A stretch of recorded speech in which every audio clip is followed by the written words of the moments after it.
Alam niyo po ba ang masarap na ulam sa ating mga Pinoy kapag Biyernes? Iyan po ay ang munggo. Halika po, magluto po tayo ng munggo. Ang mga sangkap ay alam niyo na bilang tayo ay mga Pinoy. Kaya ngayon simulan na natin ang paghiwa ng mga sangkap. Pagtadtad ng bawang, sibuyas. Hiwain na rin po natin pati kamatis. Liitan lang po natin upang ito po ay maging malasa. Isunod na po natin ang tinapa. Siguraduhin po natin na ito po ay walang tinik. Next naman po natin ang baboy. Hiwain po natin ng maliliit na ipansahog. Ngayon po ay susunod naman natin ang dahon ng ampalaya. Kung mapapansin nyo po, marami po kaming maglagay ng dahong ampalaya dahil kami pong mag-asawa ay mahilig sa maraming dahon. Ayan na po ang mga sangkap. Palalambutin na po natin ang munggo.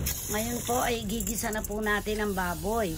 Palalambutin po natin muna ito at magigisa na po tayo ng bawang. Haluin po natin ang haluin ng bawang hanggang sa ito ay pumula. Ay sunod po natin ang sibuyas. Ganun din po haluin ang haluin hanggang sa ito ay pumula.